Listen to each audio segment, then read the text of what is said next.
যদি বাইতুল্লাহর ইমাম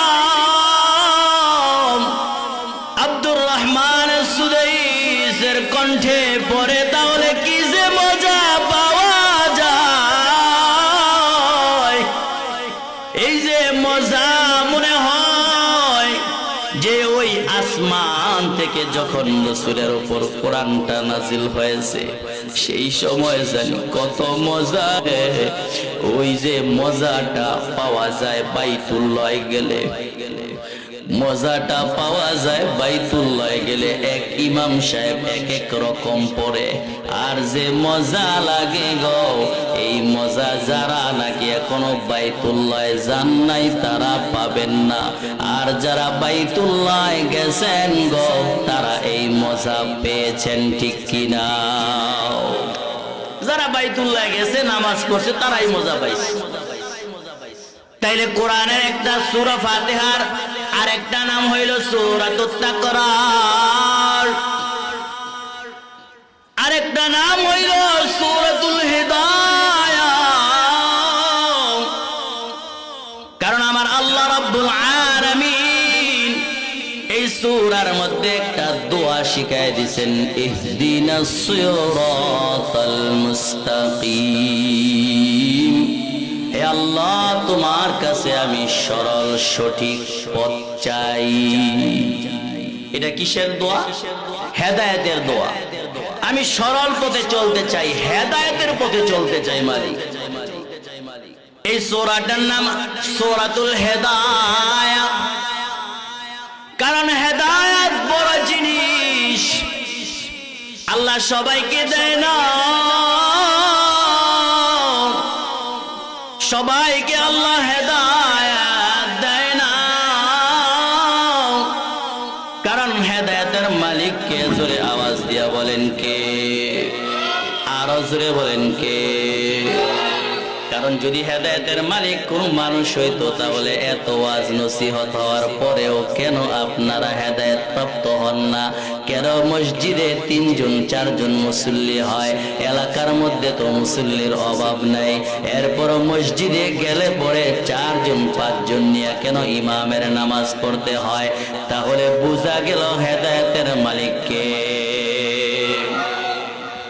আমরা ঘটনা শুনেছি, আমার আপনার নবী মুহাম্মদুর রাসূলুল্লাহ সাল্লাল্লাহু আলাইহি সাল্লামের চাচা আবু তালেব রাসূলকে এত মুহাব্বত করেছেন, এত ভালোবেসেছেন, আর রাসূলুল্লাহ সাল্লাল্লাহু আলাইহি সাল্লামকে বিভিন্ন বিপদ আপদে সহযোগিতা করেছেন আবু তালেব।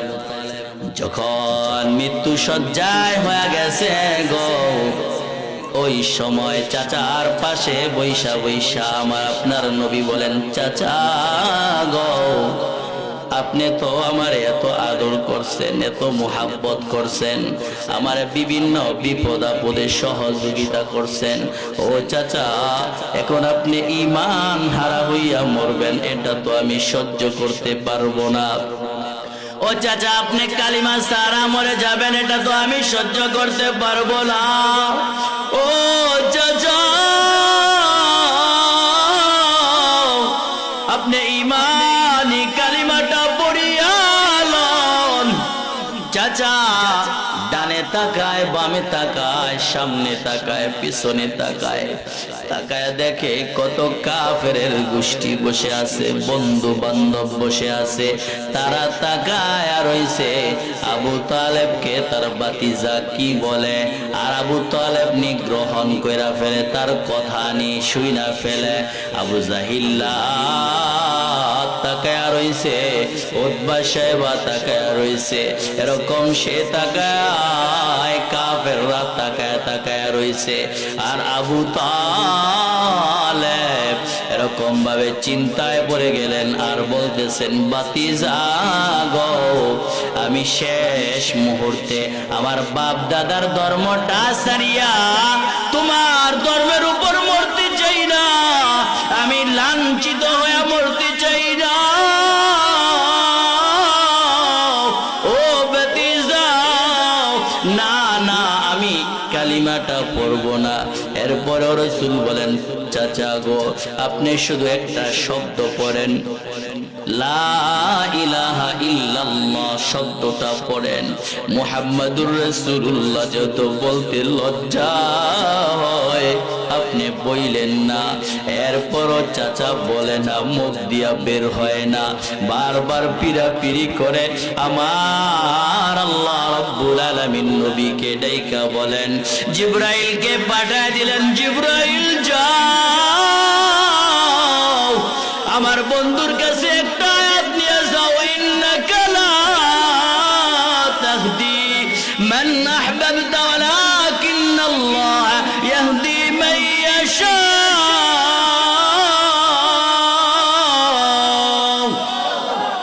আল্লাহ রাব্বুল আলামিন বন্ধুর কাছে আয়াত পাঠিয়ে দিলেন, হে বন্ধু, ইন্নাকা লা তাহদি, আপনি হেদায়েত দিতে পারবেন না, মান আহবাবতা যাকে আপনি চান, ওয়ালাকিন্নাল্লাহ ইয়াহদি মান ইয়াশা, কিন্তু আমি আল্লাহ যাকে চাই তাকে আমি আল্লাহ হেদায়েতের মালাটা গলায় পরায় দেব। আমি যাকে চাই সে হেদায়েত পাবে। আপনি এত বেশি পিরাপিরি করতেছেন কেন? কারণ আপনার চাচার কপালে তো কালিমা নাই। আরে সে তো কাফের ছিল, বেঈমান ছিল,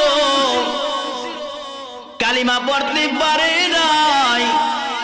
আমাদের মধ্যে আমরা যারা মুসলমান, নাম লিখছি মুসলমানের খাতায়, বাবা মুসলমান, মা মুসলমান, দাদা মুসলমান, দাদি মুসলমান, নানা নানি মুসলমান, ওই সূত্রে আমি আপনিও মুসলমান। এরকম কিছু মুসলমান আছে যারা মুসলমান হইয়াও হেদায়েতের উপর চলতে পারে না, আছে নাকি নাই? তাদেরকে যদি ভাই নামাজ পড়েন, নামাজের কথা বলি, কয় এই হুজুর, এই আপনার কি কোনো কাম নাই? আপনারা তো মসজিদে রাখছি, শুধু আপনি নামাজ পড়বেন আর নামাজের বয়ান দিবেন, আমরা পড়ি আর না পড়ি আপনার তো দেখার বিষয় না। এরকম লোক আছে নাকি নাই? বহু লোক বলে যে হুজুর আপনার তো রাখছি, আপনি খালি নামাজ পড়বেন, আমাকে দোয়া খের করবেন, কারণ আপনার তো কোনো কাজ কাম নাই। আমরা তো বহু কষ্ট করি, কেমনে নামাজ পড়বো? আপনাদের এগুলা বুঝবেন না, পরের বাইত খান আর পেটটা ওসা করে খালি বয়ান দেন, আর কোন আপনার কাজ নাই তো। আরে আল্লাহর বান্দা, না না, আমরা মোল্লারা তোমাদেরকে যা বুঝাই এগুলা কোন দুনিয়ার মানুষ স্বার্থ ছাড়া কথা বলে না, কিন্তু ইমাম গো তার কোনো স্বার্থ নাই, একটাই স্বার্থ, একটা বান্দা যদি নামাজি হয়ে যায় তাহলে আল্লাহর কাছে সে ফল পাবে, প্রতিদান পাবে, এটাই স্বার্থ, আর কোনো স্বার্থ নাই। ইমামরে তো এরকম বলে দিছে না, কমিটি এরা বলে নাই যে ইমাম সাহেব মাসে যদি 2টা মানুষকে নামাজি বানাইতে পারেন আপনার বেতন 2000 টাকা বাড়বো, বলে দিছে এরকম। তাহলে কেন বারবার প্রতি সপ্তাহে একই বয়ান, ও ভাই নামাজ পড়ো, ও ভাই নামাজ পড়ো, সৎ পথে চলো, কেন বারবার একই আওয়াজ, একই বয়ান, একই নসিহত?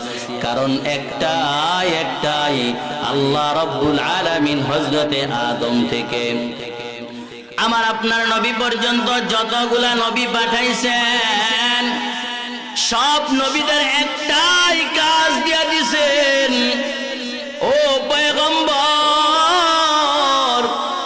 আপনাদেরকে কিতাব দিলাম, খালি পড়ে পড়ে পড়ে পড়ে সবাইকে বুঝাইবেন, তারা যেন নামাজি হয়ে যায়, তারা যেন ঈমানওয়ালা হয়ে যায়।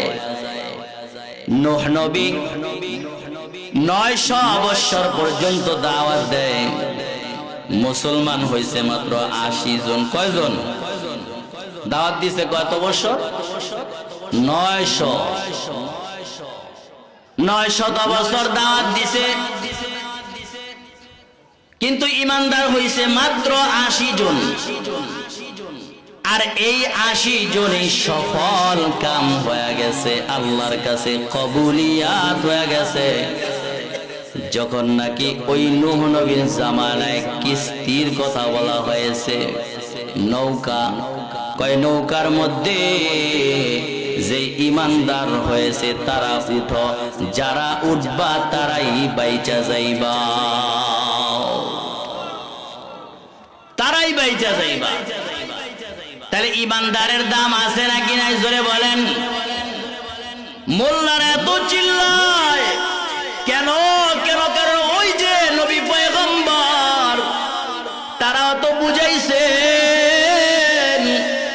তারাও তো এরকম ভাবে বুঝাইতে বুঝাইতে তাদের নবুয়তের দরওয়াজায় তালা লেগে গেছে।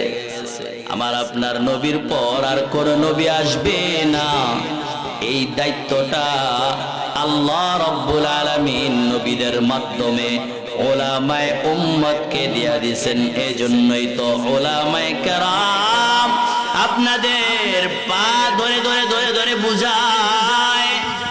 কত ওয়াজ মাহফিলের মধ্যে উলামায়ে কেরাম আসে, বুঝায় ভাই নামাজি হয়ে যাও, কিন্তু আমরা এই উলামায়ে কেরামের এই বকবক গুলা মনে করি আসলেও বকবক।